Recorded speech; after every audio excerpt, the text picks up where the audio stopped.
Hello, I'm David Gibson. I've been asked to introduce this lecture. I'm a bit of an interloper here because I'm an architect, not an engineer.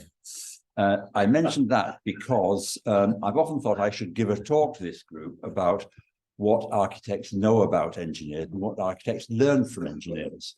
And I've dreamt about that thought in my head. And the first line I was going to have, if I ever give that talk, is the first thing that an architect needs to know about engineers is how to find a good one. And because I've worked with a lot of good engineers, and up on the top of that list is Paul Bell, who I've worked with a number of times in the firm of Jampol Davis and Bell. And so I introduce you to a really good engineer, Paul Bell. That's very kind, David. Thank you very much. Right, changes in the world of British consulting structural engineers since 1945. Well, here we are in 1945 with some famous engineers. We can certainly claim that Sir Donald Bailey was a structural engineer, and actually, it always interested me that there was an aeronautical question in the structures exam, certainly in the 1970s. So I'm going to claim the other two as well. Barnes-Wallis on the left, that's Sir Michael Redgrave, and of course, Sir Frank Whittle. So there were national figures in 1945. And not only those knights, there was an army of other knights, Alexander Gibb, Bruce White, etc., all of whom had done work during the war, building harbours and airfields and bomber factories and Mulberry Harbour, things like that. So they'd been close to government, which, if you want a knighthood, is a good place to be. After the war, there was a tremendous influx of talent, and before the war as well. And I've just a few examples, Samueli, Goldstein, Bobrovsky. And on the right there is the man who was my senior partner, Sam Jampol, in Full Flow. And he thought, he believed, I think probably correctly, that it was very useful to have a Central European accent, because he said that people always thought you were highly intelligent. And of course, he was highly intelligent, and you don't carry any of the baggage that any kind of English or British accent carries. Wonderful man. And this was happening, of course, in every other field. Lord Goodman in the law, Sir Ludwig Goodman in medicine, Lord Weidenfeld in publishing, but lots of others. These were wonderful people who came to this country and were so good, so intelligent. There were two major academic figures in the 50s and 60s, Sir Alex Skempton in soil mechanics and Jack Hayman, still with us, in structural analysis, in particular plastic design. And they changed engineering, especially, I think, Jack Hayman, when he extended steelwork and plastic design to the design of masonry structures. And it's no coincidence that they were both instrumental in the study of engineering history. With those are just two examples of the many books and papers they gave. So Robert Thorne has this theory of a second golden age between 1950 and 1975. And I go along with that theory. There were wonderful things happening in terms of suspension bridges, in terms of timber, the Commonwealth Institute, and in terms and all the work done by Arabs, and of course succeeding in making the Opera House work against all odds. And this old chestnut, the status of engineers and whether it's changed. And this is a very arbitrary pecking order with judges and lawyers at the top, doctors, consultants, academics. The last four, I think, are all perhaps much of a muchness. But I mean, there is a pecking order. And I'm actually quite interested in whether it's possible to quantify it in any way. I mean, clearly money is a factor. But it's actually quite difficult to get information about money, and because there's such a widespread, you know, I mean, barristers, you know, vary from the incredibly well paid to the poorly paid. I think engineers have a much flatter distribution than someone like a barrister, and so money is one way of quantifying it. And it did occur to me that there's another way. I'm not terribly well. If someone offered me a knighthood, I'm sure I'd say yes. But I'm not tremendously motivated by that. But it just struck me that that is a way of actually, you know, quantifying status. If one was to do some you know, chew up the data on that, and certainly we don't have the number of knighthoods that we had in 1948. So who were the clients of these engineers in the 50s and 60s? Government, roads, universities, hospitals. New towns were more built by development corporations. But there, I mean, all the infrastructure was being renewed.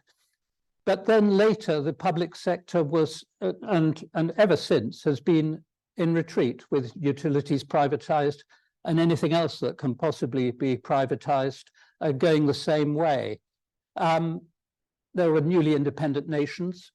And then in the 70s, there was the Middle East was very convenient, because we had a recession here, and many engineers, myself included, went off to the Middle East and worked there. And then moving on, the private sector, of course, at all times was an important client, and property companies were again an important client, building not just office blocks but warehouses, factories to some extent, and flats and houses, etc. And a problem with that, in that the government did use the construction industry as a regulator, and so for consulting engineers and for contractors as well, it was quite difficult to organize yourself if you were suddenly faced with a recession and work being cancelled left, right, and centre. So contractual relationships with clients. The framework was organized by the Association of Consulting Engineers. And its objective is really to defend the interests of consulting firms. It's rather nice just to have a single objective, I think. And before the 1980s, theoretically, it was unlimited liability, but I think, in fact, it was more a question of the amount of, to the limit of their professional indemnity. And theoretically, no competition on fees and no advertising. There certainly wasn't much advertising.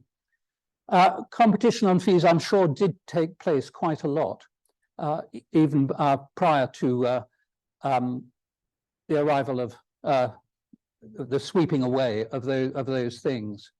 I rather like that. We used to have on our sightboards that rather nice little crest, but crests seem to have gone out of fashion pretty. I can understand why. They're the sort of thing that, you know, you have on your blazer pocket, and not no longer relevant.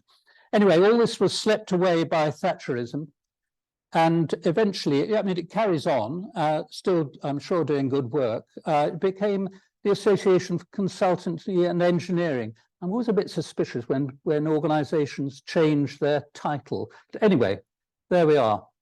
And how was that? How were the fees organized before the competition was abolished? Was there a monopoly? No, there wasn't a monopoly. Clearly there wasn't. Was it a cartel? Well, theoretically it was a cartel, but in practice I don't think it was. And so the ACE produced agreements that between the client and the engineer, and the purpose of those were to define what the engineer would do for the client, and in doing that, to control the risks to the engineer. They were written, because they were written by the ACE, they were written for the benefit of engineers, and there were aspects, they were front-loaded, for instance, that you got a lot of your fee early on, which was advantageous. And I mean, it meant that the job that didn't get built was a profitable job, because you didn't have to produce a lot of construction information, and you got quite well paid for the work at the scheme work and so on. So on what basis did you choose an engineer? A reputation or price?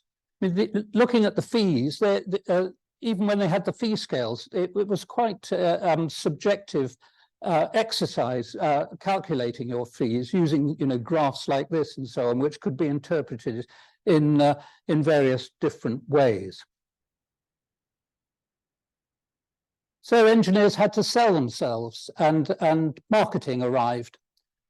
So all sorts of brochures, websites, advertising, and we all had to brush up on our presentational skills. And the awards industry arrived with awards of all sorts.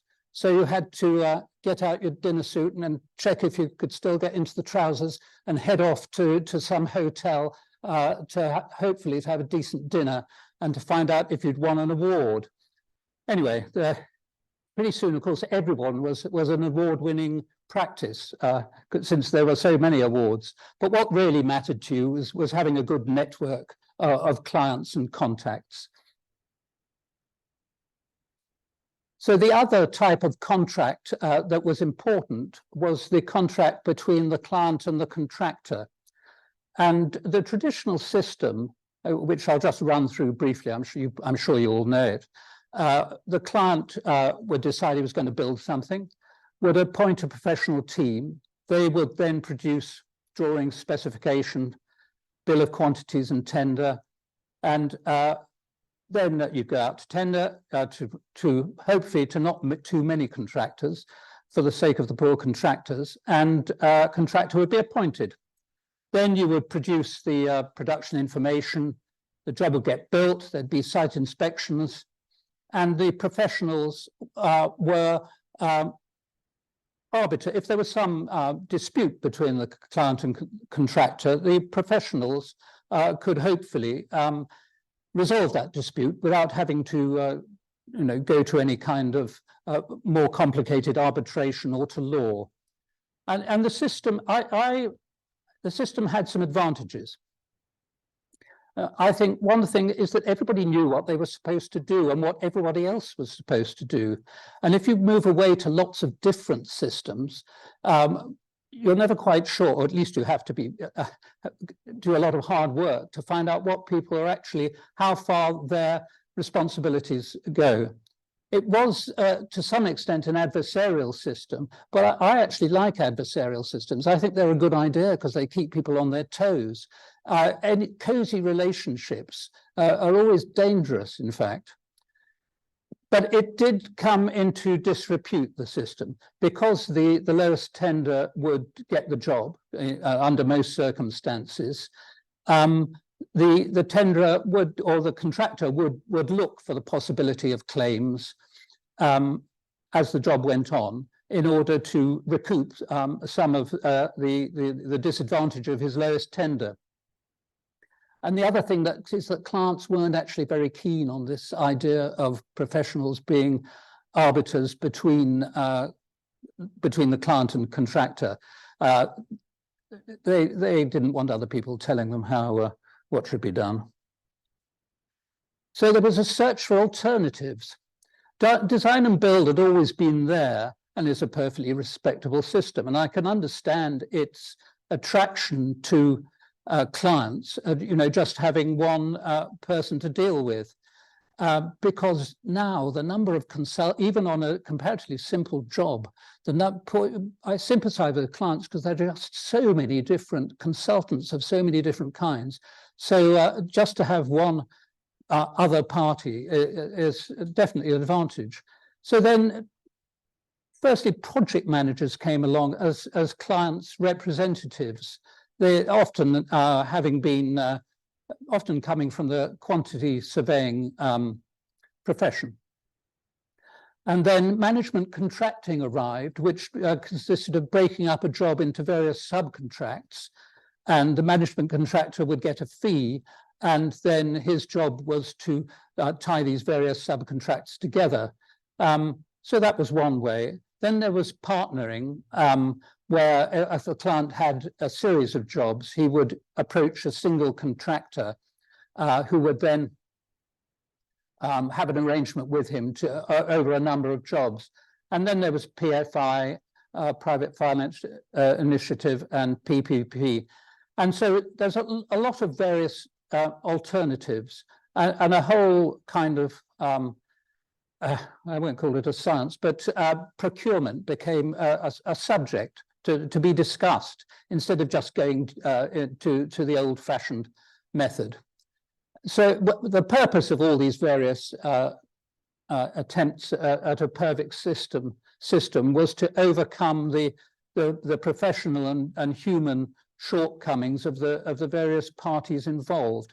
It was also to transfer risk from clients to contractors, and in particular, and also rather, to transfer risk to the consultants, because there was a hybrid sort of design and build that came along, where the consultants, having done work for the client, initial work, were then novated to the contractors and became subcontractors to the contractor, which was a novel experience for engineers. And as a consequence of all this, engineers had to turn into sort of amateur lawyers to understand what the various traps that they might fall into, how they could be avoided. And because of the loss of a direct relationship between the client and the consultant, they then had to have things called collateral warranties, so that there was still a way of the client going to the consultant if something went wrong, rather than having to do it via the contractor. And as a consequence of all this, there was a sidelining of all professionals, and in particular, less site inspection. Often, if you were working for a contractor, he would tell you that we don't want you on site. And so that was gradually disappearing. I've always thought that if none of this contractual stuff matters, really, in reality. If you've got good people who know what they're doing, they make any system work. If you haven't, you've got a problem. So moving on, changing patterns of ownership. There had been partnerships, certainly until the 70s and 80s, even into the 90s. Consulting engineers had been organized as partnerships, but those were legally vulnerable because there was more litigation going on, and they had joint and several liability. And so if you could reduce the risk, why not do so? They also had succession problems because it was difficult to bring in young partners. How do you do that? They haven't got any money to buy themselves in. All you can do is to give them part of the practice in reality, which is fine. But younger people didn't necessarily want that. I mean, why take on the baggage of some old engineers? They're better off perhaps starting your own firm. And it also had the problem of retirement of partners. How did they get their money out? Because if they could perhaps take out the working capital from the partnership, but if they wanted to maximize taking the equity out of the partnership, that wasn't easily possible because it's difficult to sell a partnership. So they moved to limited liability companies, which had a few slightly dubious tax advantages, and that reduced liability and also meant that there was liquidity. You can sell the practice, and in that way you can get the maximum benefit. And I mean, all sorts of other professions are facing exactly similar problems. Vets are now, quite a lot of vets are organized in enormous companies, and the same with GPs and solicitors, that the idea of working in a small practice is not as attractive, carrying a lot of responsibility, a lot of hard work, and it doesn't necessarily suit the changed times. So a lot of practices were taken over, and actually a rather remarkable number of practices were taken over. All sorts of old names, all the old knights have almost all gone. And you can see that they're often taken over by American companies and companies from all over the place, Netherlands, Canada. And if you think there are a lot, you're right, there are, because there's lots more.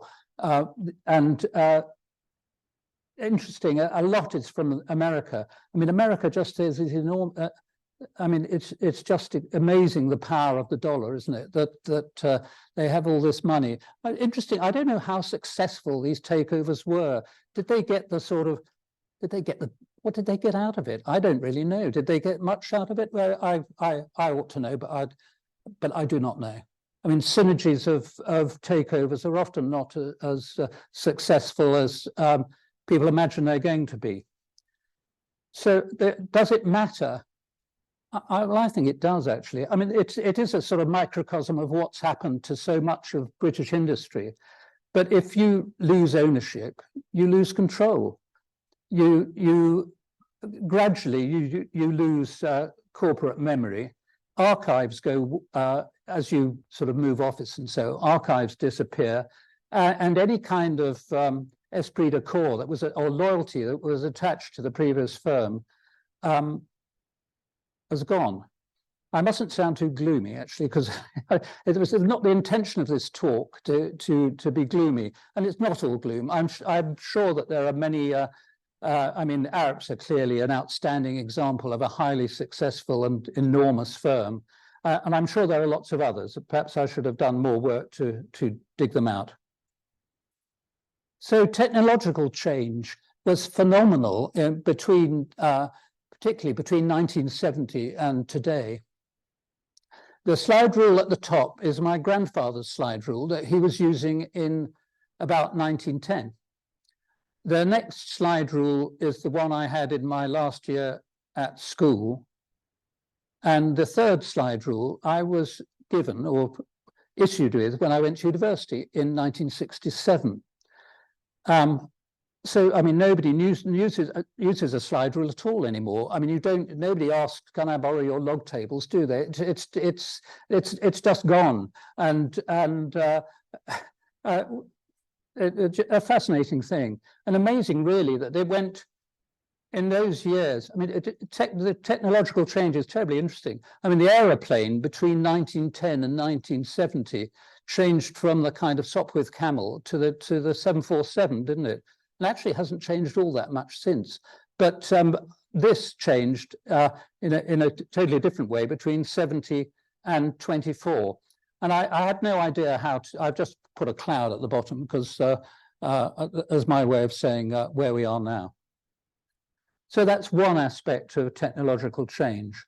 The second one is, which we've forgotten about mostly now, is the change from pounds, feet, and inches to newtons, kilonewtons, meters, and millimeters, which is always a bit of a puzzle to engineers. I mean, the scientists bullied us into these units, whereas everyone on the continent uses kilograms and centimeters. So it's rather odd that we ended up with these units. Anyway, no possibility of changing that. And my favorite unit was the kip. I don't know how many people remember what the kip was. The kip was £1,000, which was a lovely unit. And in the 70s, there was tremendous talk of probabilistic theories, which always left me rather cold. I don't like the possibility of anything going wrong, if I can avoid it. Anyway, and there was the change from elastic to plastic design. Load factors were now much more clearly apparent. They'd all been hidden in the old codes, really. But now we were looking at different load factors for different situations, which I like very much. And we've ended up with limit state design, which again, I like very much. And basically, it's a question of thinking of any possible way that it can go wrong and preventing it, which is it's a good system. So technological change 3, new codes of practice. These were needed because of the change from elastic to plastic design, and were written mostly by academics who are interested in the fundamental behavior of materials, which is it's complicated, and engineers want fairly simple design criteria. So there was a struggle, really, and we ended up with these really quite complicated codes. But fortunately, the institutional structural engineers have done an absolutely wonderful job in translating them into the language of engineers and abridging them, and ending up by producing little books that very much resemble the old codes in their size, apart from anything else. We've got there, really. Did productivity increase? Well, what's it? I think it's Moore's law that you can see the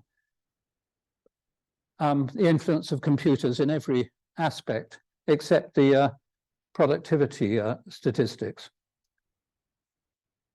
So just talking about the institutions and why they exist. I mean, if you've got the nerve, you don't need to get involved in all these institutions and so on. If you've got the nerve and the know-how, you can just be an engineer anyway. You don't need to. They were a British invention, not perhaps copied very much elsewhere. Certainly not in Europe.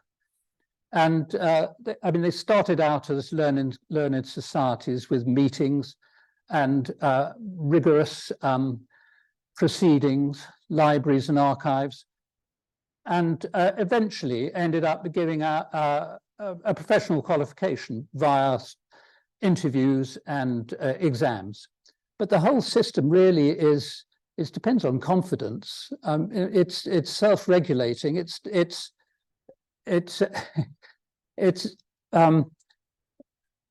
works. So I have no intention of criticizing it, but its confidence is vital. And also it's slightly has its problems in that what does it exist for? Do they exist for the members or for something rather nebulous called the profession? And is there a division between the two interests? I mean, the engineers have no kind of trades union. I don't think a trades union would work for engineers anyway, because we're not employed in large organizations. There's very little point in engineers deciding to go on strike. I don't think nobody would care at all. So in a way, there's no point in us having that kind of organization, but certainly we don't have it. I mean, it does strike me that they're enormously to the benefit of the government because they're self-financing, and they're a very convenient. If things go wrong, they're a very convenient whipping boy to say why you guys are in charge. What have you done? Why has it all gone wrong? It does slightly, again, with my sort of interest in honours of one sort or another, it strikes me odd that all the other organisations, the RIBA, why are they royal and the institutions are not? But I don't think, what does that matter? Another thing they need is volunteers, and volunteers are getting rarer. So I think that is a potential problem. And there are tensions within all organizations that have a management and have an ownership. There are inevitable tensions between the two, and the institutions do have a habit, and sometimes absolutely rightly, in having new initiatives of one sort or another. But it's terribly important to stick to your core beliefs and the reason for your existence, and not go off on too many campaigns of one sort or another. So here we've got the Institution of Civil Engineers. Again, it used to have rather a nice crest. It's interesting how these crests have disappeared and been replaced by these rather anonymous logos. So it has this wonderful building with all these eminent gentlemen up the stairs, and it's doing its job. Slightly the prisoner of its building. And another way of looking at seeing how the institutions have changed is to look at the publications. They used to just have the proceedings, which were very, very dry, very well written. And then they moved to the New Civil Engineer, which published much more frequently. And so you had the necessity for news. But now, I mean, the New Civil Engineer seems to be getting rarer and rarer. I mean, it used to be quite frequent and is now less so. So that's, I mean, really, I'm talking about the Institution of Structural Engineers today. So I mean, it is rather odd that we have two institutions, but it's really the civil engineers took the eye off the ball in the 1920s when concrete came along, and perhaps they shouldn't have allowed the structures to exist, really. But anyway, they did. So the Institution of Structural Engineers, and so you become a chartered member by this, to my mind, extremely important exam, which is a test of competence.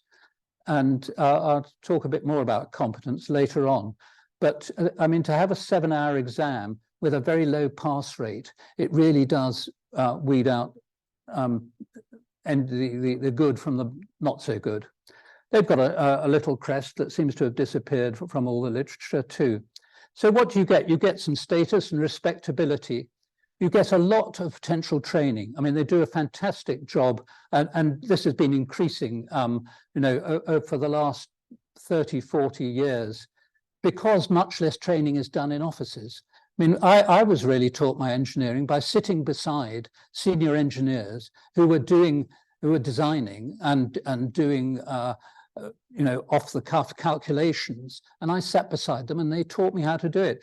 And I suspect that has to a great extent gone, but certainly it's now done very ably by the Institution of Structural Engineers, and the literature is absolutely first class. And the other thing that it has is which is a new thing, really. The code of conduct's been there for a long time, but an ethical policy and reprimands have been there for a long time. The other thing that it offers to me is a camaraderie, and I think the structure group is a marvelous example of that. But again, when they do have this habit of having these campaigns of one another, and I worry about this idea of affiliates, people who are vaguely interested in engineering, becoming some kind of member of the institution. And I don't think the Royal College of Surgeons has a section for people with a vague interest in surgery. I think it's a sign of weakness, quite honestly. But they do some wonderful things. And in particular, David Bron has done a fantastic job with his understanding of structural analysis, or the various courses. And again, there's this G-Structy that you get when you've passed his course, and that was an absolutely wonderful bit of work, for which he got an MBE. We are a fragmenting profession. I thought there were 35. I think there may be 38 engineering institutions, because they're constantly adding. I mean, the Association of Building Engineers in 2014, I thought I was a building engineer, but it's interesting that they've come along. But there we are. There's the council. It's the Council of Engineering Institutions, etc. There are umbrella organisations, but we're very fragmented. And it's not all adding, so there's some subtractions as well. The Institution of Municipal Engineers, RIP, was subsumed by the civils in 1984. And these various people, the borough engineer, the county surveyor, and the district surveyor, I mean, they may still exist in name, but that by no means have the power that they used to have, which may be why we have so many potholes, I think. And the other thing, all professions have their crises, and we have had ours. The major crisis was Ronan Point in 1968, and I think what's interesting about these crises, I mean, they're in a way inevitable. There's bound to be some problem, unexpected problem turns up, but it's how you deal with it that matters. The reaction, and somebody should really write a history of the reaction to Ronan Point, because I think at first we got it wrong. We got it quite wrong, that we were trying to design for the force of a gas explosion. And that was completely impossible. And we also had this idea of taking out members out of structures and seeing whether the structure would survive when you took out a particular member under a different load factor. But that again, that was there were two dead ends really. But we did sort of finally get there with the idea of tying buildings together, and buildings above a certain height really having to have a frame. And so the answer was there. One of the other crises was the box girder problems in 1970, which was a smaller thing in that it only applied to some engineers and those engineers, I mean, this is where the idea of competence bothers me, because those engineers that had those problems were actually the most competent engineers that were around. So it's the proof of competence, and competent people make mistakes as well. I mean, that's what happened. Anyway, the other good things that have come out of this are reporting of SCOS and CROSS, reporting on problems and potential problems, and telling the rest of the profession about them. And of course, the latest crisis, which is not really a structural engineering crisis, is Grenfell, but it's going to have quite a considerable effect. It is having quite a considerable effect on us, because I mean the latest idea is that there are levels of competence. But I think that proving, I mean, I like the idea of an exam that proves competence. That's quantifiable. You know, 30% of people can pass the exam, but judging people's competence is not an easy thing to do. And if you ask them to write their own report on how competent they are, I'm not sure that's going to be very useful. But all other professions have similar crises. For the doctors, it was Harold Shipman. And of course, Harold Shipman caused more deaths than all the structural crises put together. And for veterinary surgeons, BSE. And for the actuaries, equitable life. I mean, something comes along out of the blue and you've got to deal with it. And so this is I always used to have this on my wall, my favorite, one of my favorite cartoons. So health and safety, I mean, this has been a big change with 1974 Health and Safety at Work Act, and then the various CDM acts, of which there have been quite a few. New responsibilities for engineers beyond their strictly contractual obligations. So now they've got duties to the public, greater duties to the public, and again, I think there are difficulties in the blurring of boundaries. I mean, I think these CDM and so on imagine that engineers have more control than they actually have on sites and so on. I mean, that's just my belief. There were difficulties, legal difficulties, in that the limits of liability for one's work seemed to vary, particularly in the 70s and 80s. You were never quite sure if it was 20 years or a good deal less. So other methods, again, more methods of trying to find perfect systems to overcome human failings. Quality management was one of those. We all had to be quality assured. And in my, fortunately, fairly few problems, or not problems, but difficulties with lawyers in the 50 years I've been doing it, I do find it's very difficult that different professions have such different mindsets. And I mean, I've a lot of lawyer friends, but when you meet a lawyer when something's gone wrong, of course, they all have hindsight. It's much worse for doctors than it is for engineers. I mean, you're making some decision in 10 minutes, and then a year later, the lawyers are taking, having taken months. You're up in front of the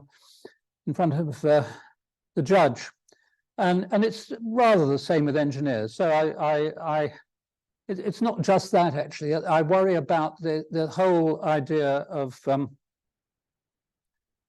the conflicting ideas of whether something is what is it, reasonable, beyond reasonable doubt, or what's the other one? Anyway, I've lost it. But the two possibilities. As an engineer, you want to be certain. You want certainty. You don't want to be judged that something is okay beyond reasonable doubt is fine by here, but not on the basis of probabilities. That's the one that bothers me. Sorry, I haven't explained that terribly well. Well, no, it's no, I lost it. Never mind. Building control and local authorities. There's been a hollowing out of local authority engineering departments, and I know Andrew thinks that there was a public service ethos, and perhaps there was in the 60s. I mean, as coming out of the war and so on, that with the creation of the welfare state, etc. But I actually worked in the local authority in the 70s for a while, and I wasn't particularly aware of any of that. I mean, everyone seemed to get out the door at 5:30, so, or most people did, not everyone. There wasn't an idea of that idea of public service as far as I was concerned. So building control itself, the building regulations were reorganized in 1985, and all sorts of things took place. I mean, building control itself was privatized, in that improved inspectors could provide all the same services as the local authority did. And prior to 1985, the district surveyors had tremendous power in central London. I mean, you virtually had to do what, if they said something had to be done, it had to be done. And the building regulations themselves were changing. And as buildings became more complicated, prescriptive building regulations didn't really work very well, and were replaced by performance specifications. And in a way, this has sort of led on to Grenfell, that the building regulations were so difficult to understand that particularly the ordinary contractor, really wouldn't stand a chance. So a lot of this work was outsourced, but not when things went wrong. The buck, you couldn't pass the buck. I mean, Grenfell is a case in point, and also the Edinburgh schools. I mean, it went wrong, and it was, I mean, to some extent, it was that they were PFI contracts, so the contractor had to come back and put them right, but the public still blamed the local authority. So education of engineers, that's something else that's changed enormously. I mean, it used to be, it was an HNC and then an HND, then you had to have a degree, and nowadays you've got to have a master's.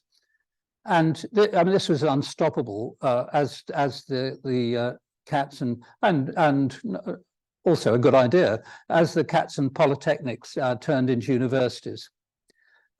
Possibly, I think that it's more difficult for a late starter to get onto the ladder now than it used to be, although people do succeed in doing so. And there was also another problem of best graduates, because engineers, for people like fund managers and banks, engineers are useful people because they've learnt, they're numerate, hopefully they're literate, and they're good at solving problems. And that's what banks and so on, that's what they need. So they would cherry pick the best, or some of the best graduates. Has all this improved the status of engineers? Maybe it has. And the other aspect of education now is continuous professional development, which we all have to do, or we get a bad mark. Ethics. I spent a very interesting time in the ethics committee, actually. It was interesting. I mean, really, the idea of a group of engineers with no training in ethics, writing an ethics policy was not a terribly clever idea, really. It's ethics. You can't codify. You can't write statutes about ethics. Fortunately, we could hide behind the Royal Academy, who had produced a very with people involved who with a much greater degree of training in the subject, had produced a good little document. And certainly I came to the conclusion that the only way to teach it was by examples. And that's what we did. We wrote examples. But we were in danger, as Alistair Soane once memorably said, of becoming sanctimonious busybodies, telling people what rather pedantically, what they could and couldn't do. It was an interesting experience. A lot of the difficulties, there are not many ethical, you don't come across many ethical problems in engineering, particularly not in a country where the rule of law applies. But I thought that a number of the problems seem to devolve in the difficulty of working for two masters, which either for both the client and the contractor, or for the client and the general public, really. Sources of information changed as well, actually. The Building Research Establishment was privatized in 1997. It used to, and I'm not sure to what extent it still does. I've been retired for a few years, so but the digests were a tremendous source of inspiration for many, many years. And all these other organizations they sort of come and go they go through a good stretch, and then they fade away a bit, rather depending on the funding. If the cement companies are funding them, they're doing well.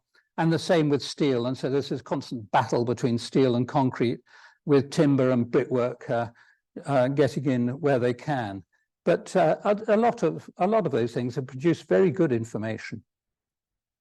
And history and conservation came along, which nobody talked about, certainly not before 1970.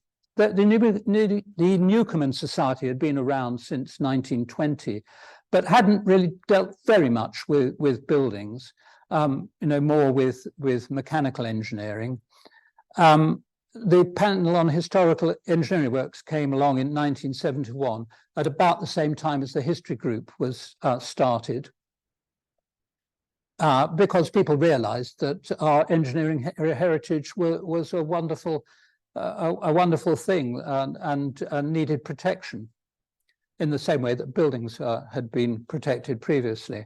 And there were some very important personalities, not just Skempton and Hayman, but Sutherland and Hurst over the next 40 years, and the history group was founded at about that time. Engineers had a very bad reputation on buildings.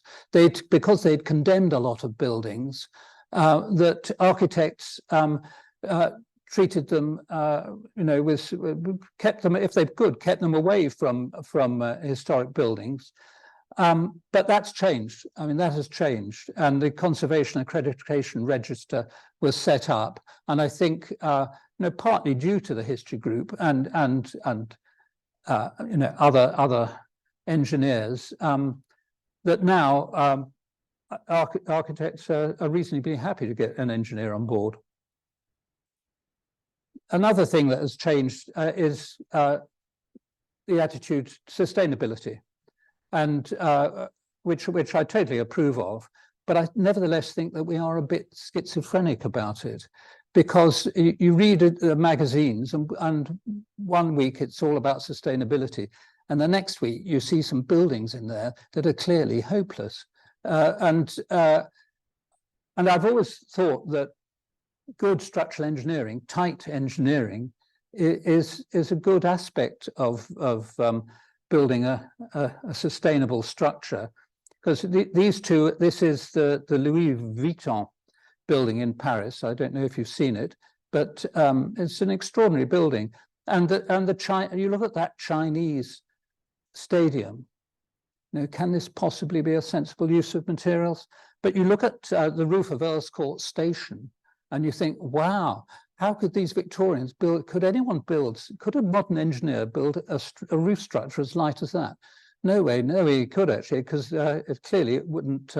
Any idea of uplift is out of the question.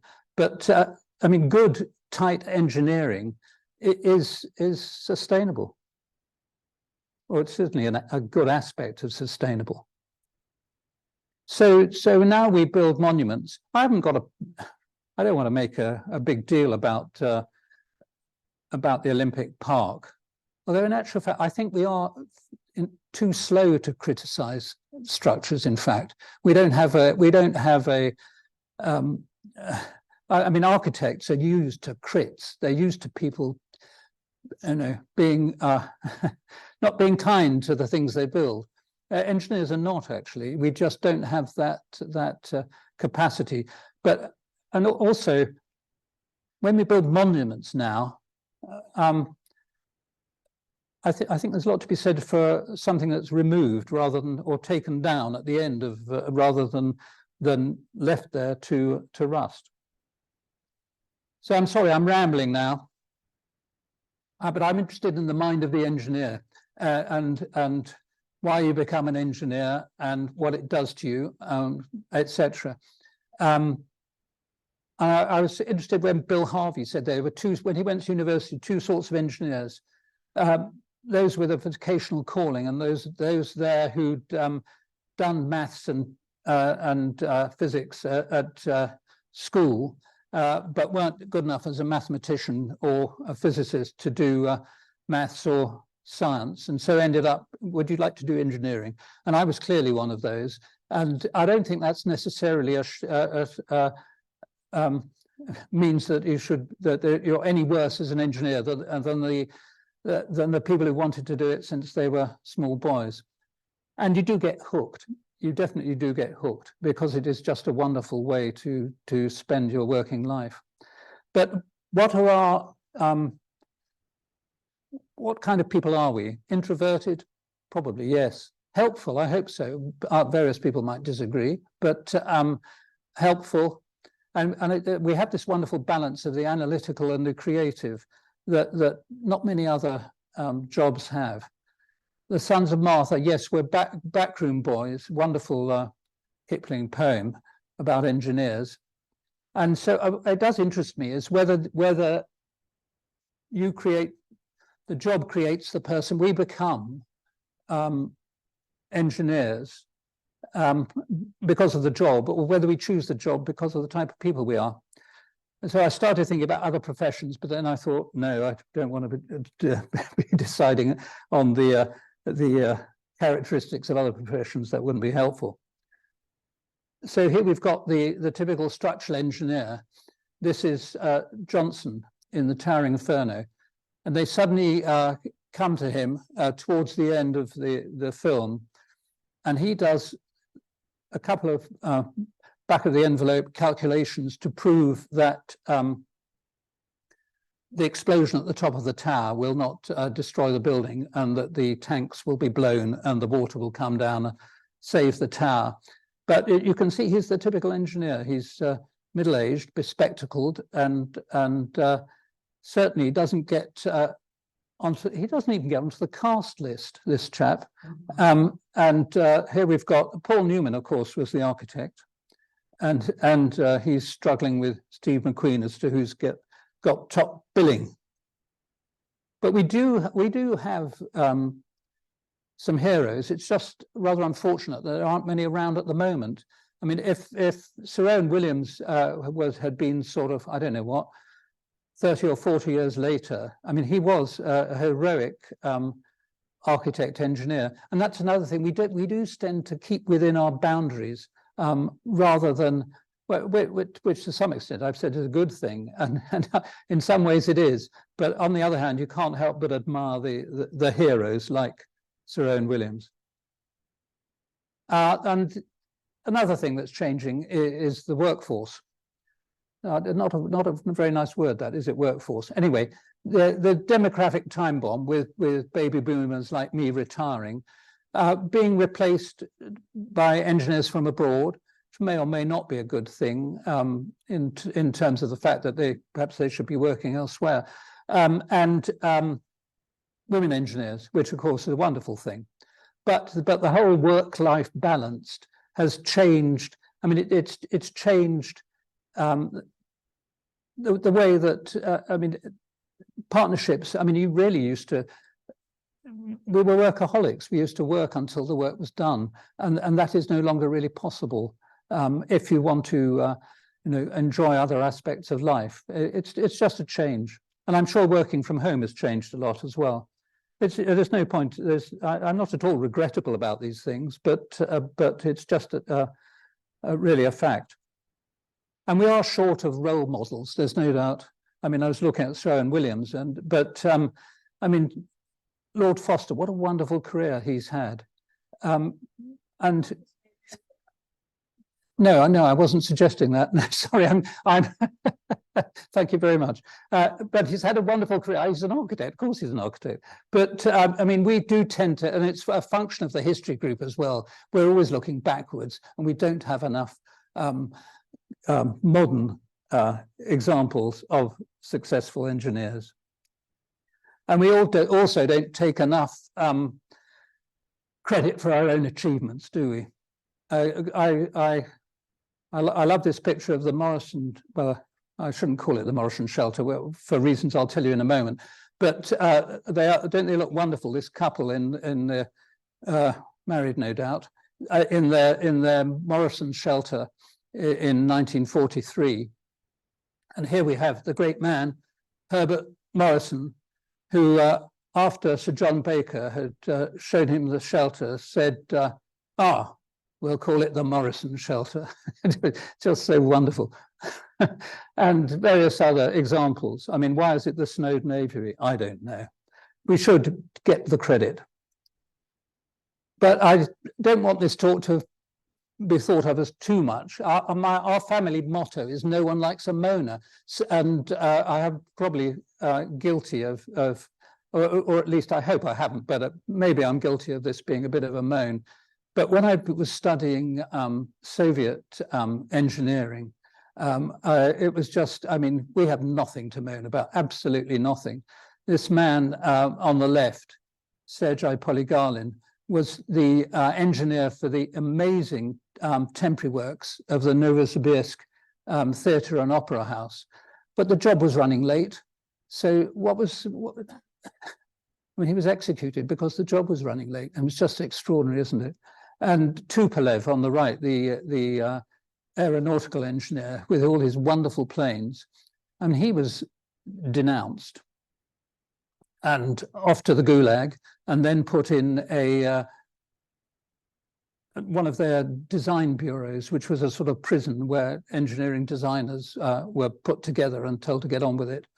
And not only was he in prison, but his wife must have known what he was up to, and if she knew, so she was in prison as well. So we have nothing to moan about. And in actual fact, when you think about it, our job has changed in really rather little in the last 50 years. I mean, the miners have gone, the bank manager's gone, the typing pool's gone. I can remember we had a wonderful tea lady in the 1970s. Well, I'm sure nobody, tea ladies, they went long ago. But actually, we're doing, to a great extent, the same job we were doing 50 years ago. That's me some little time ago. So there we are, I've concluded. And a few attributions, particularly to Rob Thomas. So it's been a bit of a ramble. I apologize, but I hope it's shown you some of the changes.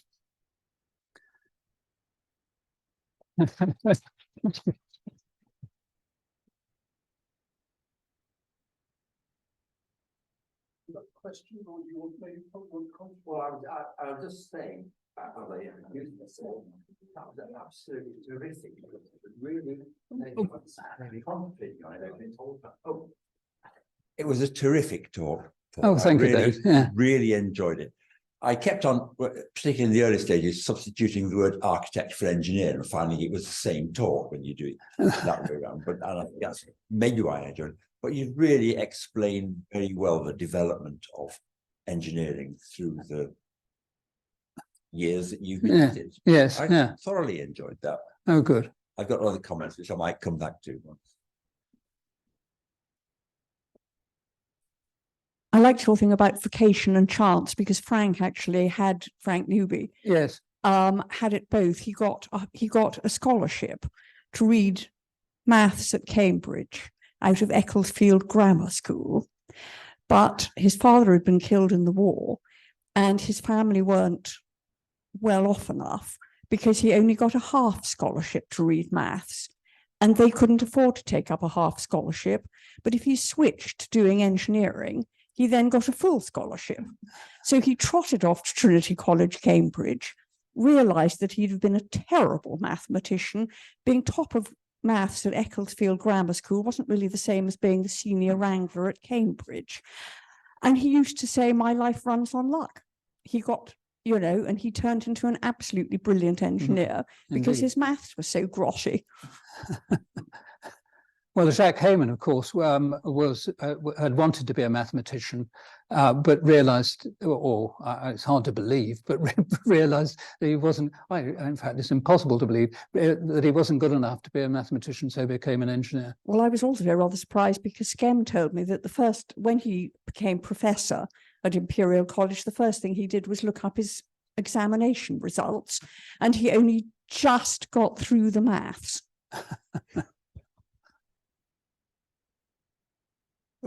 To a certain extent, Paul, I wondered if the issues that have come to the fore were always there, but they weren't explicitly stated. Things like, particularly ethics, I thought, and the idea of the engineer as, to some extent, a public servant. They were always there. They were just less explicit. Do you want to comment on that? I think they were, but it's in a way they now have to be stated because of the collapse of trust. Actually, it's trust was there, but now you now have to prove these things, don't you? Yeah. Incidentally, it's come back to me, the legal thing. It's beyond reasonable doubt and the balance of probabilities, isn't it? Because the balance of probabilities bothers me. I don't like the idea of something being proved to. I would want a greater degree of proof than that. Yes, we have to demonstrate reasonable skill, care, and competence, I think, and that's those are assessed against what somebody else would expect. But other members of the profession would expect somebody of that standing to be able to exercise, to bring to the problem. And well, certainly I think that's the clause that's used in my professional indemnity insurance contract. Well, I mean, it's been very subjective what I've been saying. I mean, one tries to back these things up with facts, but I'm afraid it has been a rather subjective talk. There we are. Well, it's not the kind of stuff that gets recorded, which is why this talk is probably quite important. Might stimulate something. Any questions online, Rob? Oh, wow.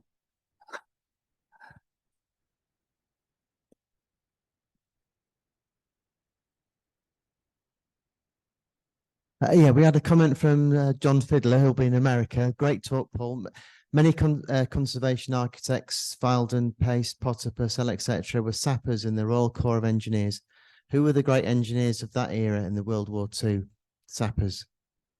Well, of course, Sir Donald Bailey, but I'm sure there were lots of others, but I'm not an expert. Nice to hear from John Fiddler, though. Could you tell him that? Indeed. Anything else? Well, I mean, I've just got loads of anecdotes that can sort of, I mean, your point about the ferocious district surveyors. So Samueli with Joseph Emberton is building the Simpsons building on the Strand. And because he was, as you know, a very extraordinary engineer, it was meant to have a fear and deal plus. Yeah. And the district surveyor absolutely forbade it. And we used to sort of wonder when one day it gets taken down, there's a half-built Veer and Deal truss, you know, top and bottom above, and then they had to do something else because the district surveyor didn't understand a Veer and Deal truss, for instance. Yes. Well, I mean, all sorts of engineers when they're working at the, at the front end, so to speak, always come into difficulties with authorities, don't they? It's I mean, that used to happen to Arab quite a lot, didn't it? Yeah.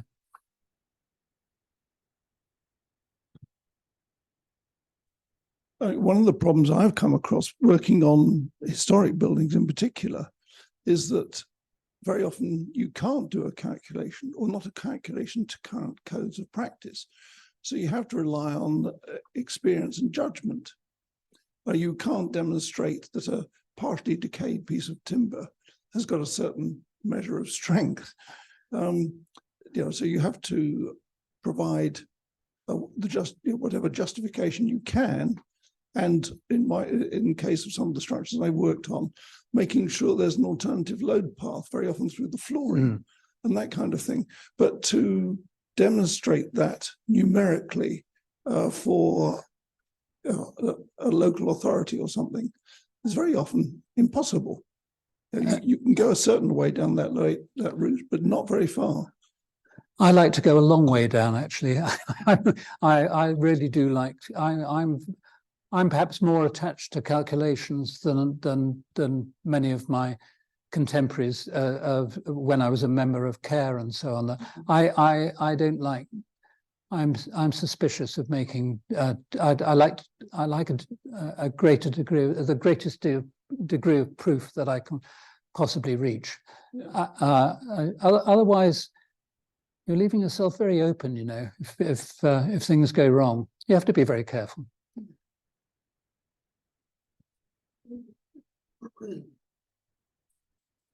I've written a lot of notes in. I won't go through them all, but I just mentioned two. One is you said that engineers had at one time a bad reputation, yes, particularly talking about historic buildings. Yes, and I have a lot of experience of that because at the time when we started working on historic buildings, there were not that many good engineers around who could work on that. So I had a lot of the experience with really bad engineers and standing in buildings that had withstood the 1987 gales, and the engineers saying, this building can't possibly stand up because we've done the calculation. So that was why they had a bad reputation. They came from designing oil rigs to looking at historic buildings, and that was part of that. But the one thing that I want, this is the subject of another lecture, obviously, is the role of computing in engineering recently.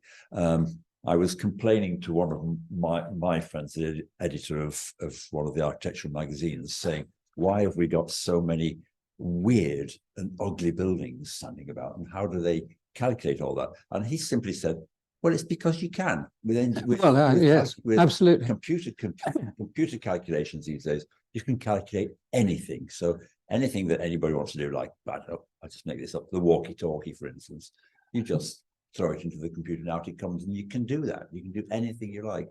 And I think that role of computing is architecture is not like that these days. It's much more sensible and rational, I think. So that period has gone, fortunately. But the role of computing in engineering, I think, is another topic that needs to be looked at. Well, I'd like to know more about it anyway. Well, you can certainly you can do a lot of silly things, but I agree with you. But nothing new about that, really.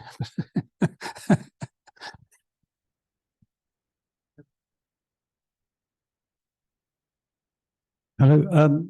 I really enjoyed the talk. I'm just wondering whether you'd be tempted to do some sort of paper. Let me finish. Everyone sitting here has been through this period you're talking about, and I think it needs to be recorded somehow, because now an engineer is completely different now because of this computing thing, and all this stuff will be lost unless someone produces maybe there are papers out there already. I don't know. I've written a paper that you have. Okay, that's good. that actually nobody wants to publish it. It doesn't fit into any sort of category.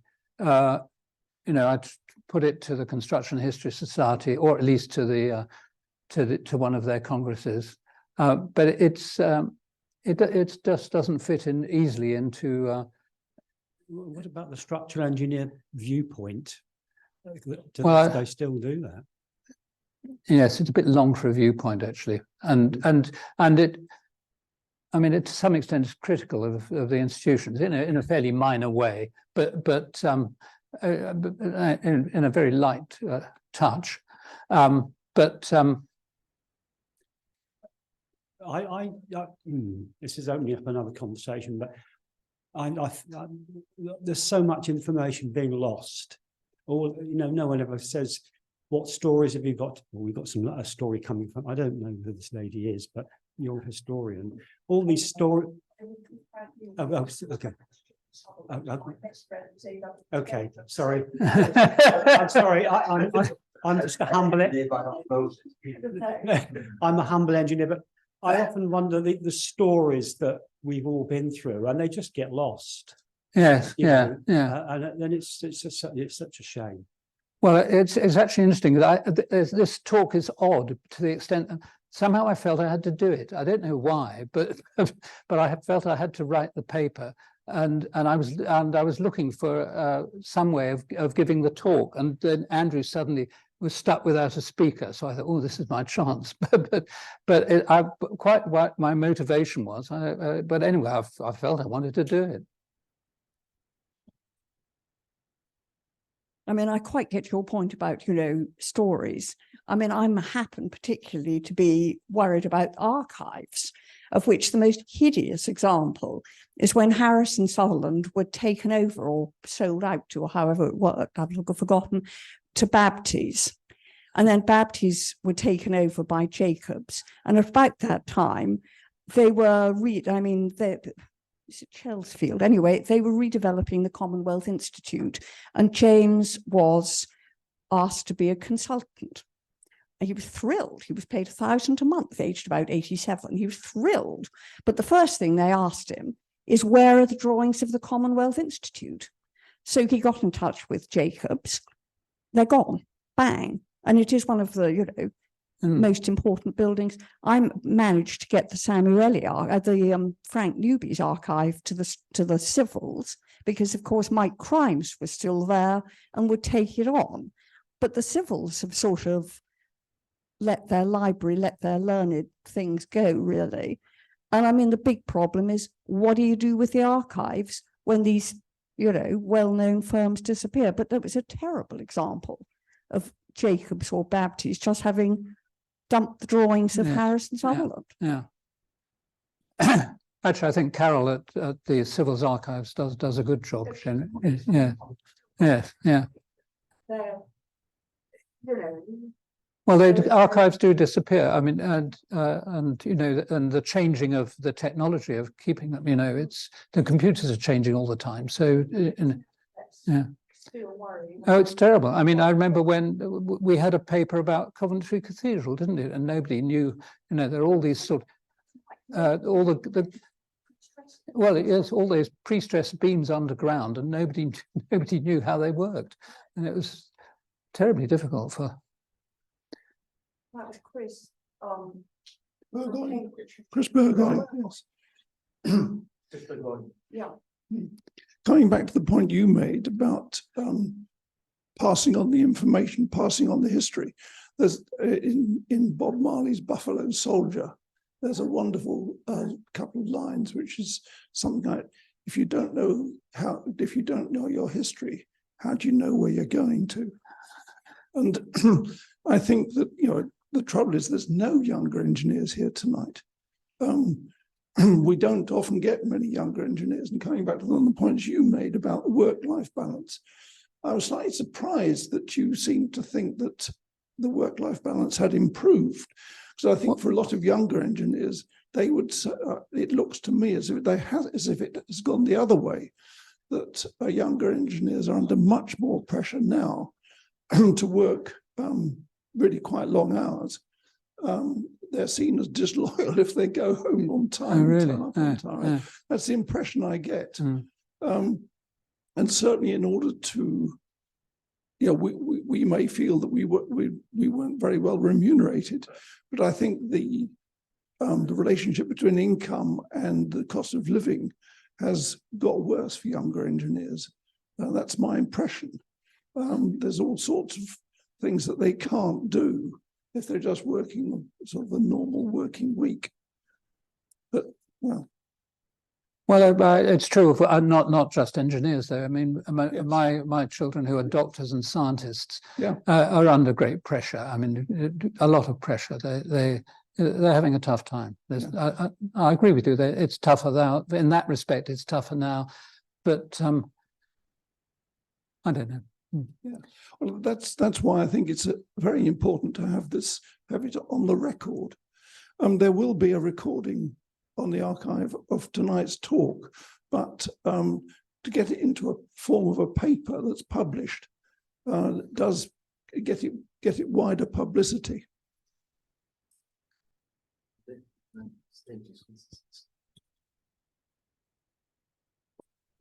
I'm not familiar with the format here, whether it's okay to speak twice. I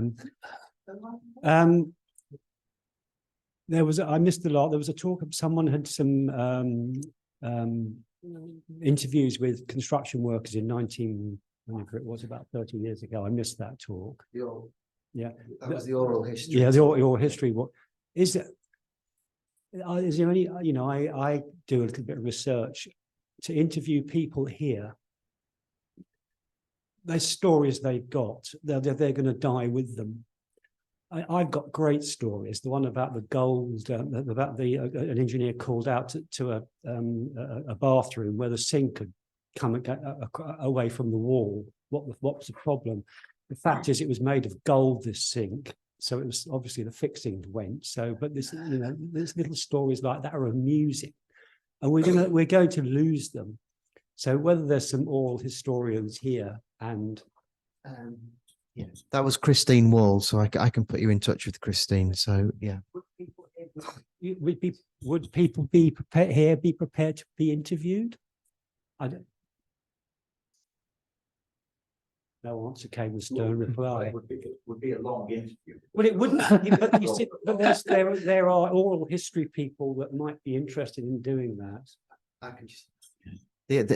Carol at the IC Archives, that is something that's on their list of projects to do. So that'd be something that Carol Morgan at the IC Archives is actively involved with. So yeah.